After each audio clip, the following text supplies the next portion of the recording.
waxa laga yaabaa dad badani inay markiiba kuu soo qadimaan caraaqisha yaryara ka hor imanaysa loon baa la qaadanaya loon waxaanay lama ogola kan lama ogola war dadku waxbuu bartaa isagoo aan loon qaadanayn waxbuu bartaa wuu dadaali karaa qofka bini aadamkii wuxuu ku xidhxidho war halkan baa timiyadaan cidina kuuga keenin waxaa qaarad iyo bad jiroo dhan baad ka soo gudubtay markaasaad leedahay jaamacaddan waddada loo maro ma garan karo hada macquul ma macquul akhru dunya baad ka timid dayurad fuul cirka ka bax badda mar dhulka jeex saxaara mar bad mar meelahaad ka soo boodini ma jirto waxaasoo dhan waxaad kaga booday caqlaad ku adeegsatay siaad waxaasoo dhan u mari lahay caqligaa inaad wax ku baran kari weydo u malayn maayo inay jirayso waxbarashadu melihi ma laha dhib bay leedahay ardayga weligii waa faqiir intuu ardayyi mushkilaad badan bay leedahay cadaadis badan baa kugula kulmaya mararka qaarkood waxaa la arkaa in midabkaagu raasiistiyo wax lamid aad la kulma mararka qaarkood waxaa la arkaa inaan dee adiga lagugu talagelin waxbarashooyinka sare maan baawar inaad waddan ka noqoto shaqooyinka hoose qabatid laakiin adiga xagga sare hunguri kaaga jira dee hungureeya ha soo noqonin waa lay diiday laaf maahe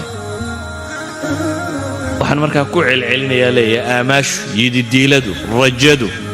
aan qabo waxa ka mid ah inay dhallinteennu dib u sameeyaan najaax cilmiya rag iyo dumarba inay sameeyaan maxay najaax cilmiya guul cilmiyeed amaasha aan qabo waxaa ka mid ah dhallinyaradu wakhtigooda inta ugu badan le inay wax macno leh ku bixiyaan rumuustaad caalamka maqasho meeshuu doona ha ka yimaado waa dad dadaalay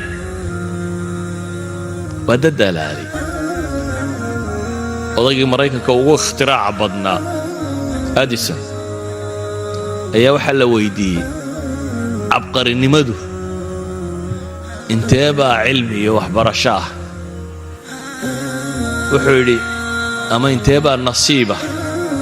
1% baa jaanisa buu yidhi 99na waa sabir iyo dadaal waliba ninkaasi 1,000 iyo dheeraad ikhtirac buu leeyahay baateen 1,000 iyo in 1,000 shay ka badan buu dunida ku soo kordhiyo technology 1,000 shay ka badan laydhkan inoo baxa waa ninkii dunida sameeyey ninka iskuulka waxa looga eriyay wax garan maysid baa la yidhi iskuulka waa laga eriyay waxa la yidhi waa dadkan maskaxdoodu dambayso handicap baa la yidhi wax badan ma baran kartid waa la eriyay laakiin hooyadii baa ku qanci weyday inuu handicap yahay hooyadii baa wax bartay islaantii dhashaa u xidhxidhatoo tidhi aniga inankaygu handicap maaha saasuu wax ku soo bartay dabeetana wuxuu noqday ninka ugu ikhtiraac badan reer galbeedka malaa'imka waxaan u malaynayaa mid waaxid australia iyo jabaniis baa hadda ka badan baan filaya dhowr kun maraya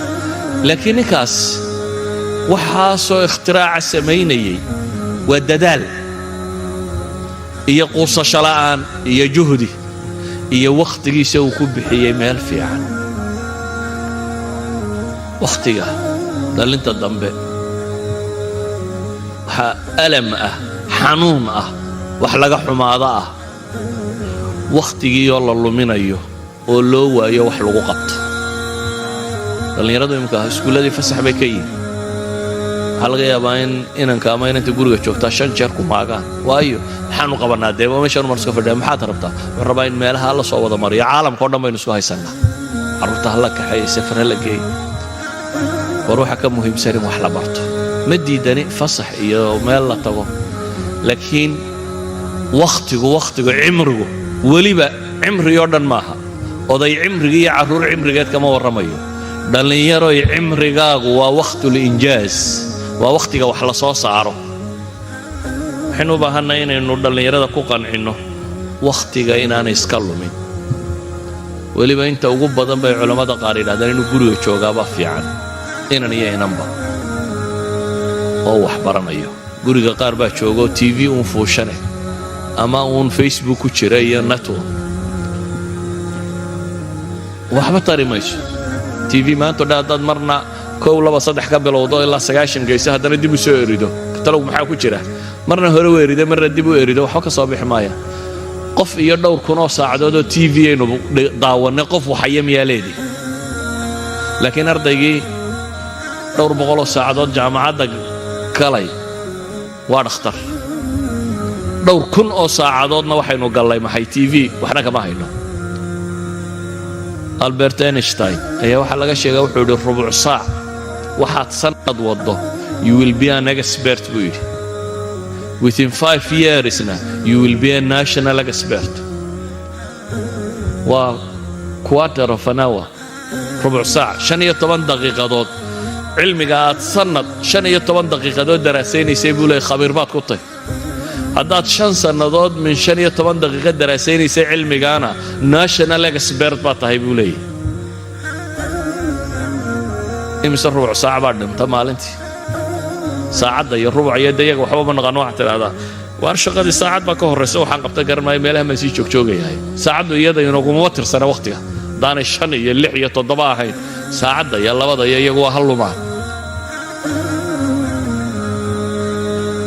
waxaan leeyahay alamka waxa ka mid ah ama xanuunada aan diidanahay tawqiir alculamaa iyo waalid iyo dadka waaweyn iyo aqoonta iyo kala damaynta weynaynta inay dhalinyaradu barato in dadku dadka ka roon oo ixtiraamo aqoonyahankaaga inaad ixtiraamtid waayo aqoonyahan cilmigu markuu ixtiraam helo abuu qofkan cilmiga lehina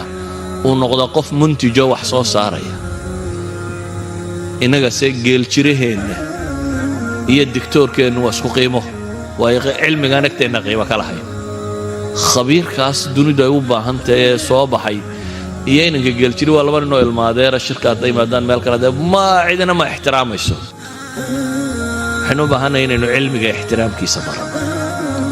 dadka waaweyn ixtiraamkooda barano culimada waxaad arkaysaa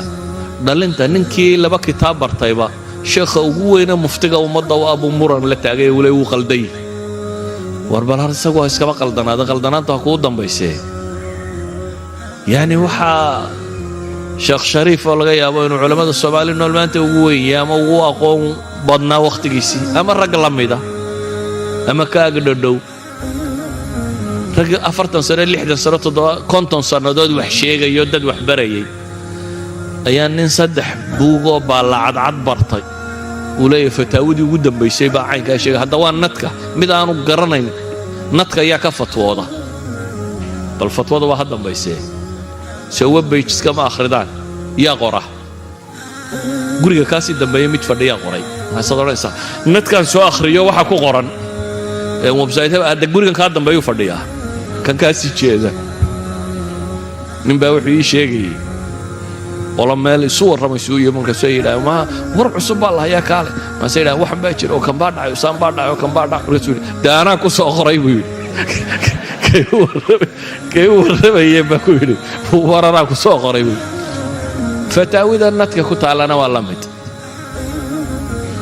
مدهن وقرنا إنه يربى وحكو سوق قريب مال ولا عين قال أفر حديث سكوت توستوسية لما مثاله مركزون عالم هو إنه مسلم وهيستا أو لي فتوى صباح ده عين شيء يستا هذا لا يور ضل يروي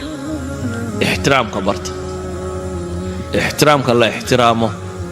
dadka ahlul cilmiga iyo aqoonyahanka iyo waayeelka iyo culimada iyo dadka waaweyn hatta qofku haduu qaldan yahay qofka ahlul cilmiga